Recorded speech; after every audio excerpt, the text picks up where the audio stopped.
So my name is Nicholas Moore, and we are going to be talking about the style used in Japanese No. First of all, we'll go ahead, we'll talk about the stage a little bit. So the stage in Japanese No is very important and super specific. No has been performed since the 14th century and has not really changed much a lot since then. To stick with tradition, Japanese No theater has very specific ways of doing and building things. Right, so the No stage that we see right here is actually constructed from hinoki, which is also known as Japanese cypress. At the back of the stage is the Kagami Ita, which is the background that is always displayed as a bonsai pine tree. So we can see that back on that first slide there, that's the bonsai tree that's always in the background no matter what No performance you're going to watch. Right? And then coming off the left side of the stage, we have the Hashigakari, also known as the bridgeway. So we can see the bridgeway right here. You can also see the Japanese name for it on that top picture. At the end of the Hashigakari is the Egimaku, which is the curtain, which is the entrance actually to the backstage area. Mainly like the mirror room. There's going to be a curtain that is raised and lowered by people in the backstage area. The complete main No stage is actually comprised of the Han Bute, which is the main playing area right here. So this main stage right here. And then over here, we have the bridgeway, we have the Eito Za, which is the seating section for the musicians and stage assistants. So typically, right here in the back, we'll talk about this some more later, but in the back we're actually going to usually have four musicians playing instruments. It's not always four, sometimes it can be three, but usually we're going to have 3 drums and a flute back there, and then behind that we have our stage hands attendants that are also there and ready to help out. And also, those people know they also know the role of the shite, which is the main character, and they're ready to step in at any moment if they need to. So then, over here on the right, we have the Jote Za, which is the seating section for our chorus.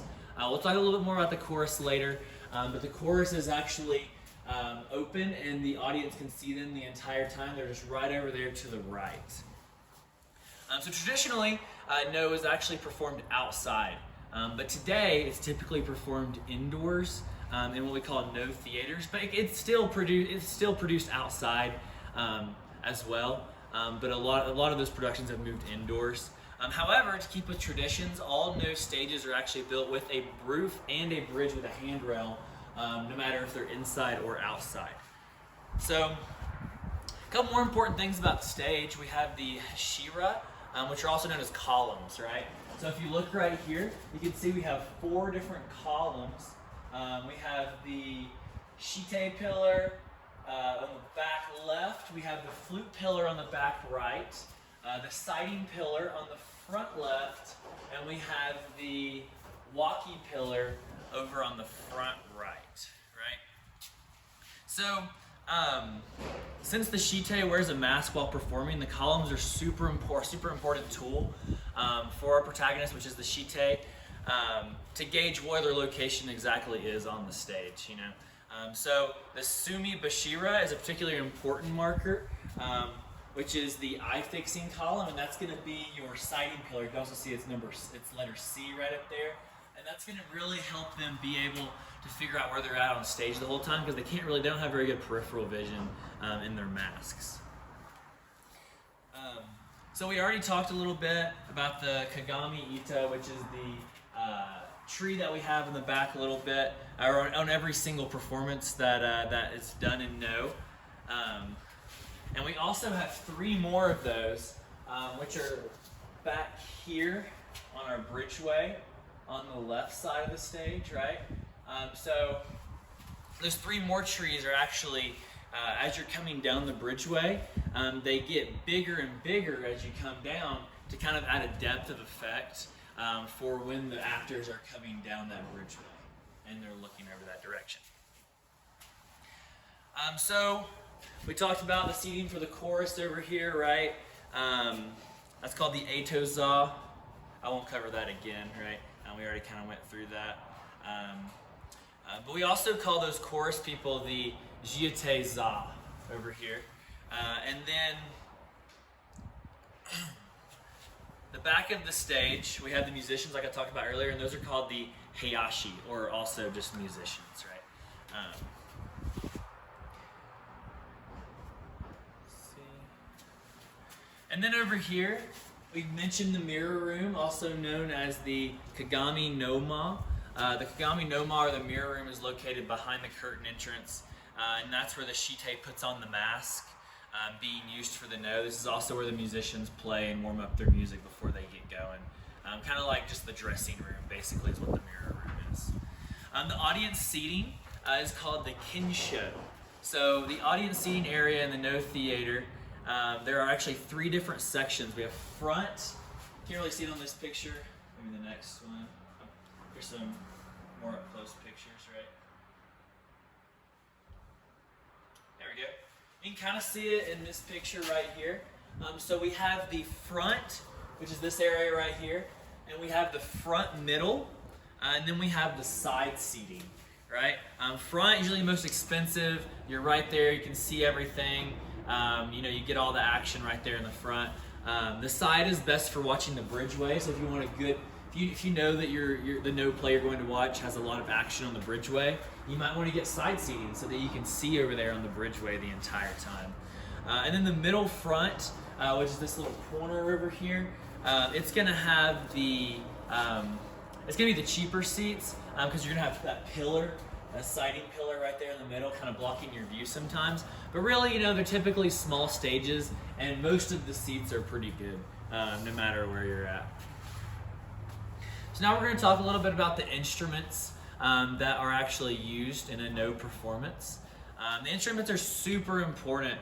So the sound of hitting the drum is actually a way to help keep rhythm in the no, right? Because they're doing a lot of singing, they're doing a lot of rhythmic singing and chanting in the and like poetic stuff in the presentation or in the no. So they just want to keep rhythm the entire time. The drummers really help do that.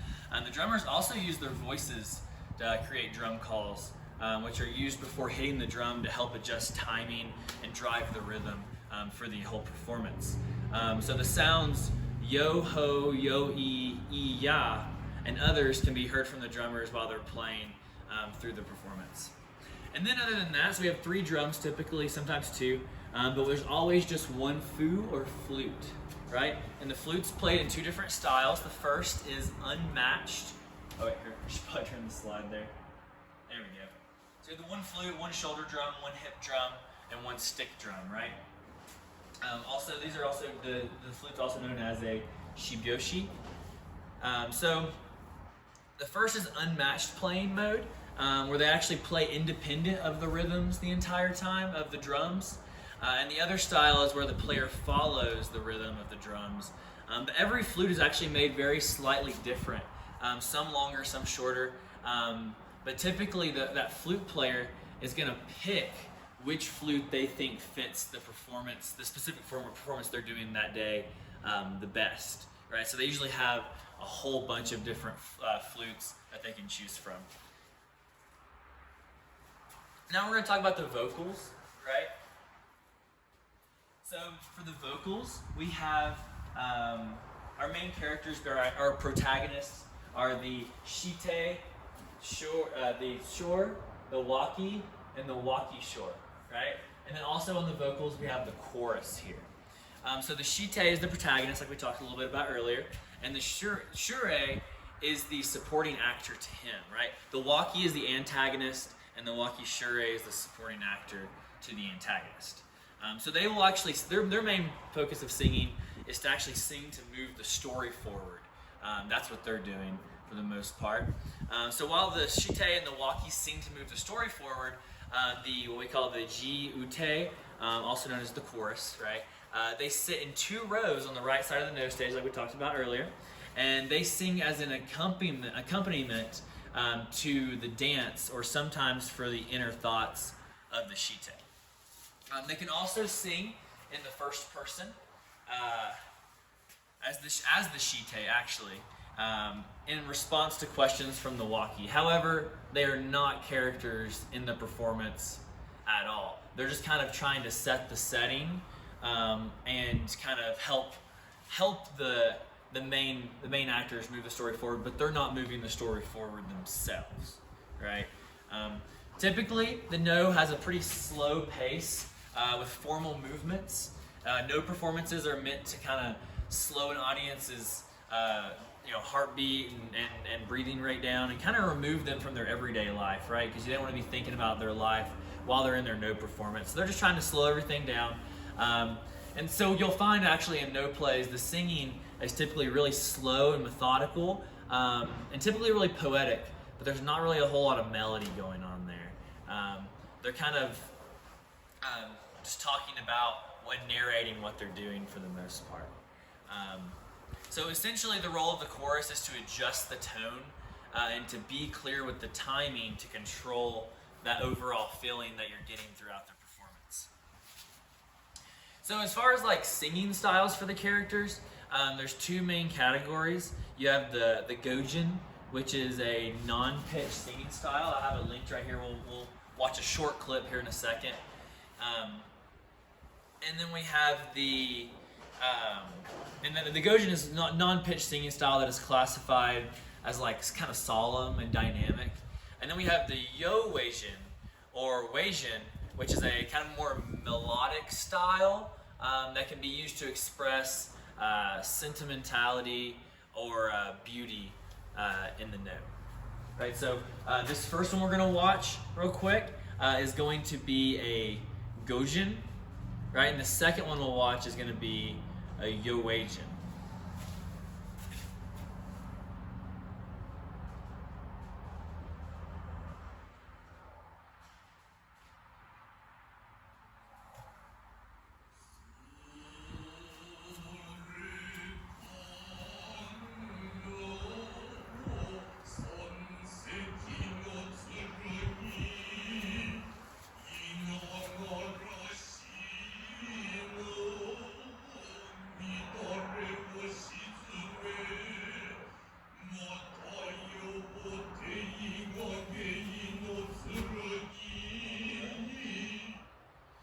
That was the Gojin, and now we're going to watch the Yo-Weijin. Go back.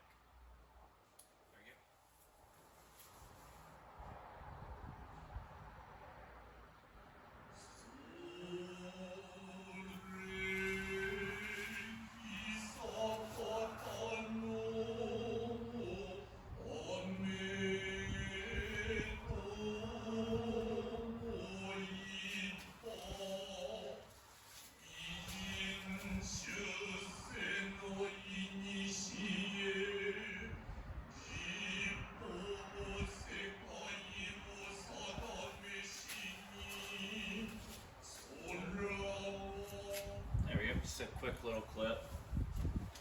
So you may have noticed when you listen to those two, the first one sounds a little bit kind of deeper, more solemn, and the second one is a little bit more high pitched, and they're trying to talk more about beauty and trying to they might sing this one maybe if or a woman might sing this one if a woman enters the No at any point.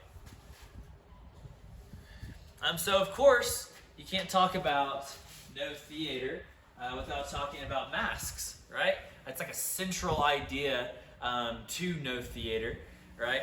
So in No theater, the main character typically is going to wear the mask, but supporting actors like Shore and Waki Shore may or may not wear one. But the masks can actually really help the actors embody the emotions of the characters. That's kind of why they wear these masks. A lot of the big reason that they wear masks too is because they don't want to express the emotion on their face. They don't want the audience to be distracted or captivated by what they look like. They would prefer to make the masks so that the audience knows exactly the emotions they're trying to express. And so these masks can actually be used by the actors to express emotion in different ways too. They actually make these masks to where if they look down, it can typically make them look more sad or mad. If they look up, it can typically make it look more like they're smiling. So before putting on a mask, an actor may actually study it until they kind of feel the character's emotions. And then when the mask is on, the character's individuality fades and they become that character. That's their goal.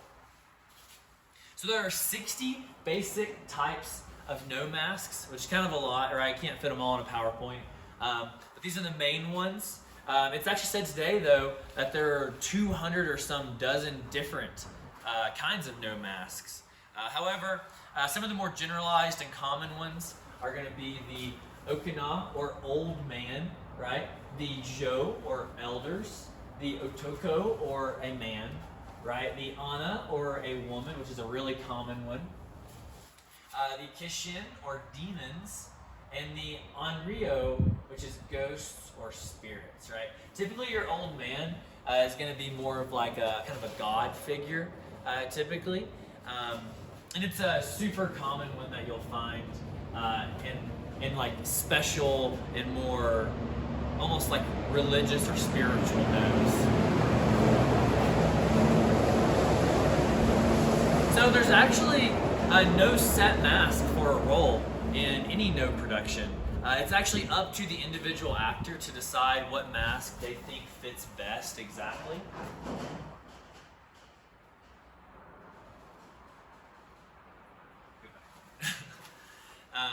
So the no mask is actually used, like I said earlier, to emphasize facial expressions, which along with the body language and movement tries to stimulate the imagination of the audience, right? So the audience can make that mask really mean whatever they want to them when they're watching. No masks are really cool. They're actually hand carved from one piece of wood and are specifically crafted to show those multiple expressions like I mentioned earlier. So here we have a short little clip where we have a man who's actually a mask maker and a professional no actor, kind of explaining and showing what it means to make a no mask have different expressions.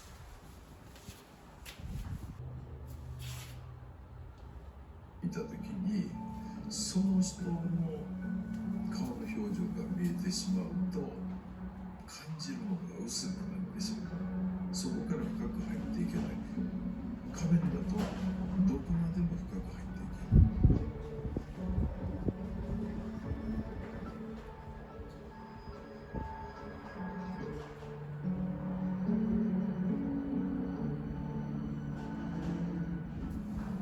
You can see as he moves his head around, it's the same expression the entire time, but as he moves his head around, you know, if he moves that mask up a little bit, it may seem more that mask he was using may seem more like a like maybe more like a playful demon or a demon that's laughing, whereas he goes down, it's more like a sad, kind of depressed emotion. But anyways, that is my presentation on style and in Japanese no.